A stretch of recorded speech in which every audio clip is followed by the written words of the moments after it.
नमस्कार। चलिए आज बात करते हैं रॉबर्ट ग्रीन की एक बहुत ही मशहूर और उतनी ही विवादित किताब शक्ति के 48 नियम के कुछ मुख्य विचारों पर। तो इस किताब की सोच को समझने की शुरुआत होती है मैकियावेली के इसी एक विचार से। ये जो पंक्तियां हैं, यही रॉबर्ट ग्रीन की किताब शक्ति के 48 नियम का एक तरह से आधार तैयार करती हैं। तो किताब का जो सेंट्रल आइडिया है वो ये है कि दुनिया एक शाही दरबार की तरह चलती है, जहां पर शक्ति यानी पावर एक ऐसा खेल है जिसके नियम लिखे हुए नहीं हैं। मतलब इस दुनिया में अगर आगे बढ़ना है तो इन पुराने सिद्धांतों को समझना बहुत ज़रूरी है।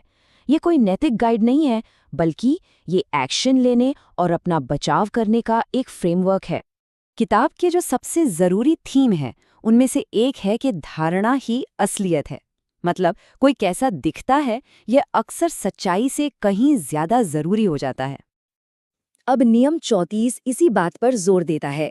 देखिए, इसके मुताबिक आत्मसम्मान और एक शाही अंदाज ही दूसरों से सम्मान दिलाता है। आप जैसा व्यवहार करते हैं दुनिया भी आपके साथ वैसा ही करने लगती है। और इसका सबसे बड़ा उदाहरण है फ्रांस के राजा लुई चौदहवें, जो इस कला में माहिर थे। वर्साई में उनका हर काम सुबह उठने से लेकर रात को सोने तक एक पब्लिक सेरेमनी जैसा होता था। इसी तरह उन्होंने अपनी हर हरकत को कीमती बनाया और अपने दिखावे से अपनी शान बढ़ाई। तो दिखावा तो बस एक पहलू हुआ, लेकिन शक्ति का खेल जीतने के लिए सिर्फ इतना ही काफी नहीं है।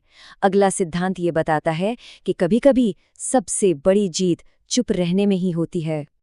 ये किताब एक बहुत ही उल्टा सा सवाल पूछती है कि आप बिना कुछ कहे कोई बहस कैसे जीत सकते हैं, क्योंकि किताब का मानना है कि बहस करना अक्सर नुकसानदेह होता है। और यहीं पर आता है नियम 9। इसका कहना है कि बहस में जो जीत मिलती है ना, वो अक्सर खोखली होती है, क्योंकि वो अपने पीछे नाराजगी और दुश्मनी छोड़ जाती है। और यहाँ पर जो फर्क है वो बिल्कुल साफ है। एक्शन से ठोस नतीजे मिलते हैं, जिससे विरोधी बिना किसी बहस के धीरे धीरे खुद ही आपकी बात मान लेते हैं। चलिए अब आते हैं अगले पॉइंट पर। शक्ति के नियमों का एक बहुत बड़ा हिस्सा है लोगों को समझना, और खास तौर पर उनकी कमजोरियों को समझना। किताब इसके लिए एक बड़ा ही दिलचस्प शब्द इस्तेमाल करती है, थंब स्क्रू। इसका मतलब है हर इंसान की कोई न कोई कमजोरी, कोई असुरक्षा या कोई ऐसा राज जिसे दबाकर उस पर काबू पाया जा सकता है। और यहाँ देखिए, किताब का ये ओरिजिनल टेक्स्ट है जो सीधे सीधे कमजोरी को खोजने और उसका फायदा उठाने की इसी रणनीतिक सिद्धांत को बताता है। हाँ, सुनने में ये थोड़ा कठोर लग सकता है, पर यह किताब की एक मुख्य सीख है। लेकिन सत्ता हासिल करना और लड़ाइयां जीतना, इसके अपने ही गहरे खतरे हैं।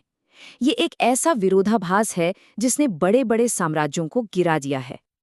देखिए, होता क्या है कि जीत खुद एक नशा बन सकती है, और यही नशा किसी को निशाना बना सकता है, या उससे भी बुरा उसके सोचने समझने की शक्ति पर पर्दा डाल सकता है। चलिए एक ऐतिहासिक उदाहरण से इसे समझते हैं। साइरस द ग्रेट का उदाहरण हमारे सामने है। देखिए कैसे 559 ईसा पूर्व में उन्होंने अपने ही दादा को हराया। फिर अगले कुछ दशकों में लिडिया और महान बेबीलोन जैसे बड़े बड़े साम्राज्यों पर कब्जा कर लिया।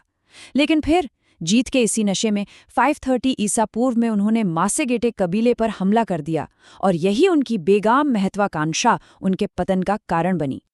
जब साइरस ने उनके बेटे को पकड़ लिया तो मासागेटी की रानी ने उन्हें ये साफ साफ चेतावनी दी थी, लेकिन जीत के नशे में चूर साइरस ने इसे नज़रअंदाज कर दिया और इसकी बहुत बड़ी कीमत चुकाई।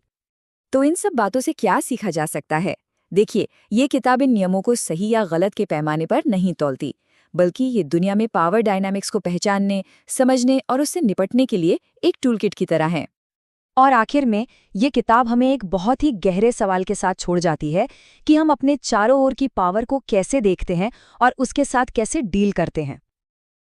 अगर ये वीडियो यूज़फुल लगा हो तो लाइक करें, शेयर करें और हमारे चैनल को सब्सक्राइब ज़रूर करें।